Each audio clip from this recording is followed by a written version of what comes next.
যে রাজনৈতিক দস্যুতার কথা বলছিলেন, বিগত দিনে সেই যে বলা হয় যে একটি অলিগার্ক শ্রেণী তৈরি হয়েছিল, তারা আর রাজনৈতিক দস্যুতা সব মিলেই কি অর্থনীতির উপর চাপ বাড়িয়েছিল কিনা?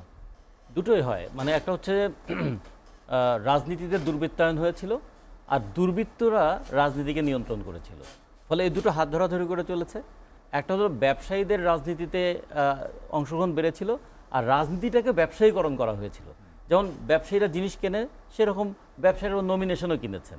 নমিনেশনের নিলাম হতো, 3 কোটি টাকা দিয়ে নমিনেশন কিনবেন না 5 কোটি টাকা দিয়ে কিনবেন। ফলে পুরোটাই মানে রাজনীতিটাকেও একটা কেনাবেচার পণ্যে পরিণত করা হয়েছিল। যা ছিল মানুষের জন্য কাজ করার একটা ব্রত, যা ছিল একটা যুক্তি করার জায়গা, যা ছিল মানুষের মধ্যে নতুন ধরনের একটা সংস্কৃতি গড়ে তোলার জায়গা, যা ছিল মানুষের মধ্যে একটা দায়বদ্ধতা তৈরি করার জায়গা। মানুষ কেন রাজনীতি করবে? মানুষ ব্যবসা করে, তারপর কৃষিকাজ করে, চাকরি বাকরি করে। রাজনীতি আবার কেন করে? রাজনীতি করে দেশটাকে নিয়ে ভাবে বলে, মানুষটাকে নিয়ে ভাবে বলে। তারা মনে করে সমাজটা পচে গেলে আমি একা তো ভালো থাকতে পারবো না। সেই কারণেই রাজনীতিকে বলে যে একটা সমাজ পরিচালনার একটা শক্তি, কমান্ডার অফ দ্য সোসাইটি। এখন সেই কমান্ডাররা কীভাবে কমোডিটি বানিয়ে ফেললেন? তাদের হওয়ার কথা ছিল কমান্ডার, হয়ে করে ফেললেন কমোডিটি। ছোট্ট 3টা ঘটনা যদি আপনাদেরকে বলি। এই যে এত পরিবর্তন আমাদের হলো না, হওয়ার পরে দেখুন গত কয়েকদিন আগে রিপোর্টটা দিল, 2024 সালের সেপ্টেম্বর মাসে বাংলাদেশে কোটিপতির সংখ্যা ছিল 1,17,127 জন বাংলাদেশ ব্যাংকের হিসাব অনুযায়ী। এই 3 মাসে কোটিপতির সংখ্যা বেড়ে গেল কত? 4,954 জন। এদিকে আমরা কিন্তু অনেক কথা বলছি, ব্যবসা নাই, বাণিজ্য নাই, তারপর কত ধরনের সমস্যার কথা বলছি, কিন্তু কোটিপতি বৃদ্ধি কিন্তু থেমে থাকে নাই। তার মানে যে প্রক্রিয়াটা শোষণমূলক প্রক্রিয়াটা ছিল, ওই প্রক্রিয়াটা কিন্তু অব্যাহতই আছে। তা তো আছে। উপরে আপনি হয়তো উপরের ওটাকে অন্তর্বর্তীকালীন আছেন না নির্বাচিত আছেন, সেটা দিয়ে বোঝা যাবে না, ভেতরের পদ্ধতিটা কিন্তু একই আছে। এবং তার ফলটা কি দাঁড়ালো? আপনি ব্যাংকগুলোর অবস্থা দেখেন। বাংলাদেশে খেলাফি ঋণের অর্ধেকের বেশি আছে 5টা ব্যাংকে।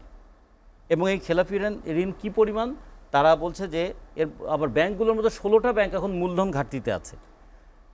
আর মোট মূলধনের 6.86, মানে মূলধন রেশিও যেটা 6.8, এটা হলো এই সময়ের মধ্যে সর্বকালের সর্বনিম্ন। এটা কেন হলো এরকম জায়গায়? আমরা তো একটা পরিবর্তন দেখতে চেয়েছিলাম, সেই পরিবর্তন কি আমরা দেখতে পাবো না? আমাদের অর্থের ক্ষেত্রে দেখুন, অর্থ মন্ত্রণালয়ে যিনি আছেন, দায়িত্বে আছেন, তিনি কিন্তু একজন খুব ভালো মানুষ, সৎ মানুষ এবং শিক্ষিত মানুষ। আমাদের এখানে ব্যাংকের গভর্নর যিনি আছেন, তিনি একজন সৎ, দক্ষ মানুষ। আমাদের এখানে যদি বলি পরিকল্পনার দায়িত্বে যিনি আছেন, তিনিও একজন ভালো ছাত্র, মেধাবী মানুষ, সৎ মানুষ। তো বাংলাদেশের 3টা গুরুত্বপূর্ণ জায়গায় 3 জন সৎ মেধাবী মানুষ আছেন। এখানে এটাও প্রমাণ হলো, যদি সিস্টেমটা করাপ্টেড হয়, ব্যক্তি হিসাবে আপনি কত ভালো মানুষ তা দিয়ে কিচ্ছু আসা যায় না। উল্টাটা একটু দেখুন তো, জাস্ট শ্রীলঙ্কার ঘটনাটা। শ্রীলঙ্কা তো জনবিক্ষোভের মুখে মানে রাজাপাকসে পালিয়ে গিয়েছিল, কিন্তু তারপরে শ্রীলঙ্কা কিভাবে ঘুরে দাঁড়ালো। এবং সর্বশেষ শ্রীলঙ্কা যে বাজেটটা দিয়েছে, বাজেটটা একটু খেয়াল করে দেখুন। বাজেটে তারা থ্রাস্ট সেক্টর কোথায়?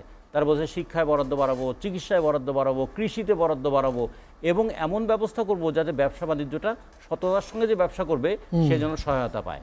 আমাদের এখানে যে সততার সঙ্গে ব্যবসা করবে তার কিন্তু অবস্থা খারাপ। ফলে এই জায়গায় মানে যদি আপনি রাজনীতির মোড়টা কোন দিকে ঘোরাবেন, এটা কি দুর্নীতি দুর্বৃত্তায়নের যে রাজনীতি ছিল সেটার দিকে থাকবেন, নাকি একটু জনমুখী করবেন? এখন আমরা যদি বলি যে বামের দিকে ঘোরেন, তাহলে হয়তো অনেকে হয়তো মন খারাপ করবেন, কিন্তু বাস্তবে যত আপনি দুর্বৃত্তায়নের সঙ্গে যুক্ত থাকবেন, তত মানুষের জীবনটা কিন্তু বিপন্ন হয়ে যাবে। শ্রীলঙ্কা একটা ছোট্ট উদাহরণ, আর ওই দিকে আর একটা উদাহরণ, বিরতি নিতে চাই। টিউনিশিয়া ঘুরেছে ডান দিকে, তার ফলাফল কি হয়েছে? শ্রীলঙ্কা ঘুরেছে বাম দিকে, তার ফলাফলটা কি হয়েছে? রাজনীতির বিষয়ে আলোচনা হচ্ছিল, রাজনৈতিক সংস্কার বা যে পুরনো রাজনৈতিক বা নতুন রাজনৈতিক বন্দোবস্তের কথা চিন্তা করছি, নতুন বাংলাদেশের কথা চিন্তা করছি। সেই জায়গায় আসলে সংস্কার যেটা অসম্ভব বলা হচ্ছে, অত্যাবশ্যকীয়, কিন্তু কতটুকুন? মাননীয় প্রধান উপদেষ্টা নিজেই বলেছেন যে অল্প চাইলে ডিসেম্বর, বেশি চাইলে জুন। সংস্কারের অল্প বেশি কি? সংস্কার কথাটা নিয়ে তো নানা ধরনের বিতর্ক হচ্ছে। একটা সময় আমরা যেমন ওই কথায় কথায় মুক্তিযুদ্ধের চেতনা বলতে বলতে চেতনা থেকে অনেক দূরে সরে গিয়েছিলাম। এখন সংস্কার বলতে বলতে আমরা সংস্কারটাকে ভুলিয়ে দেওয়ার চেষ্টা করছি। এখন এই যে কিছু বাক্যের উপর জোর দেওয়া, শব্দের উপর জোর দেওয়া, এবং আরেকটা জিনিস আমরা খুব এখন নতুন বন্দোবস্ত চাই। আসলে আমরা কি বন্দোবস্তকারী বদলানোর জন্য কাজ করছিলাম, না ব্যবস্থাটাকে বদলানোর কাজ করছিলাম? আমরা ব্যবস্থাটা একই থাকুক, শুধু বন্দোবস্তকারী পাল্টে যাচ্ছে।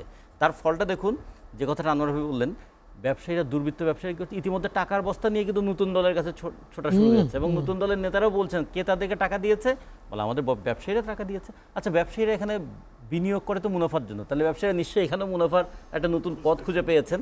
তো এটা একটু খেয়াল করা দরকার। হক ভাই যে কথা বলেছেন তার মধ্যে একটা জিনিস দারুণ আছে, যে একটা সদিচ্ছা খুব দরকার, সদিচ্ছার সঙ্গে সক্ষমতা খুব দরকার, কিন্তু সদিচ্ছার সক্ষমতার সঙ্গে কিন্তু একটা জবাবদিহিতা খুব দরকার। রাজনীতিতে গণতন্ত্র না থাকলে জবাবদিহিতাটা থাকবে না, আর জবাবদিহিতাটা না থাকলে আমি এমপি হওয়ার আগে আমার সম্পদ কী ছিল, 5 বছরের মধ্যে আমি কি আলাদিনের চেরাগ পেলাম যে আমার এই সম্পদটা এলো, আমি রিক্সায় চড়ে ব্যাংকের ডাইরেক্টর হলাম, আর তারপর আমি কিভাবে আমি অস্ট্রেলিয়াতে বাড়ি করলাম, এই জবাবদিহিতার জায়গাটা যতক্ষণ পর্যন্ত এস্টাবলিশ করা না যাবে ততদিন ওই সংস্কারের কথা মানে এখন ধরুন আমাদের দলের এখন যারা দেশের গুরুত্বপূর্ণ পদে আছেন তারা অনেকে দেখছি তাদের নিজের নিজের প্রতিষ্ঠানের যা দায় দেনা সব মিটিয়ে নিচ্ছেন। এটা কি সংস্কারকে তাহলে প্রশ্নবিদ্ধ করছে না, যে আপনি না একটা নিরপেক্ষতার জায়গায় থাকার কথা ছিল, নিজেদের কাজগুলো সব মানে আপনারা করে নিলেন?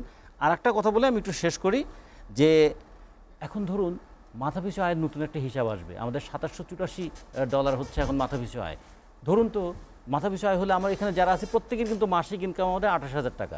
এটা শুধু যে রিক্সা চালাচ্ছে তারও, যে শিশুটা কালকে জন্মগ্রহণ করবে এবং যে কালকে বৃদ্ধ মৃত্যুবরণ করবেন তারও। এই যে মাথাপিছু আয়ের যে গড়ের একটা হিসাব, গড়ের গড়মিলের মধ্যে আমরা পড়ে গেছি।